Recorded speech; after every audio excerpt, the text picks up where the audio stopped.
எல்லாருக்கும் வணக்கம். நான் தினம் ஒரு வண்ணத்தில் மீனா. இன்றைக்கி நம்ம சேனலில் வெஜிடபிள் குருமா எப்படி செய்யலான்னு பார்க்கலாம். தாளிப்புக்காக பிரிஞ்சி இலை, லவங்கம், பட்டை, ஏலக்காய், சீரகம், சோம்பு இதெல்லாம் எடுத்துக்கலாம்.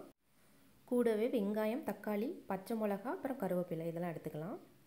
குருமாவுக்கு தேவையான காய்கறிகள் கேரட், பீன்ஸு, உருளைக்கிழங்கு, அப்புறம் பட்டாணி இதெல்லாம் எடுத்திருக்கேன். ஒரு கடாயில் எண்ணெய் விட்டு எண்ணெய் நல்லா காஞ்சதும் தாளிப்புக்கு தேவையான பொருட்களை சேர்த்துட்டு கருவேப்பிலையும் சேர்த்து இது நல்லா காஞ்சதுக்கப்புறமா வெங்காயம், தக்காளி, பச்சை மிளகா, இஞ்சி பூண்டு பேஸ்ட் இதெல்லாம் சேர்த்து நல்லா வதக்கிக்கலாம். கொஞ்சமாக உப்பு சேர்த்து வதக்குனீங்கன்னா சீக்கிரமே வதங்கிடும். இப்போ இது நல்லா வதங்கினதுக்கப்புறம் இதில் கொஞ்சமாக எடுத்து நான் தனியாக வச்சுக்கிறேன். ஏன்னா நான் அப்புறமா தேங்காய் விழுது அரைக்கும் பொழுது அது கூட நான் இதை சேர்த்து அரைச்சிக்கிடுவேன்.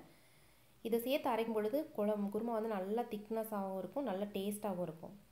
நீங்களும் ட்ரை பண்ணி பாருங்கள். அடுத்து நம்ம காய்கறிகளை சேர்த்து உப்பு சேர்த்து நல்லா எண்ணெயிலே ஒரு 2 நிமிஷம் நல்லா வதக்கிக்கலாம். அதுக்கப்புறமா தேவையான அளவு தண்ணி விட்டுக்கோங்க. இப்போ தண்ணி கொதி வந்ததும் கொஞ்சமாக மஞ்சள் தூள், குழம்பு தூள் சேர்த்துக்கலாம் தேவையான அளவு. இது கொதிச்சுக்கிட்டே இருக்கட்டும். அதுக்குள்ளே நம்ம தேங்காய் விழுது எப்படி ரெடி பண்ணணும்னு பார்த்துட்டு வந்துடலாம். தேங்காய் விழுது பார்த்திங்கன்னா கொஞ்சமாக தேங்காய், பொட்டுக்கடலை, சீரகம், சோம்பு, அப்புறம் நம்ம எடுத்து வச்சுக்கிற அந்த தக்காளி,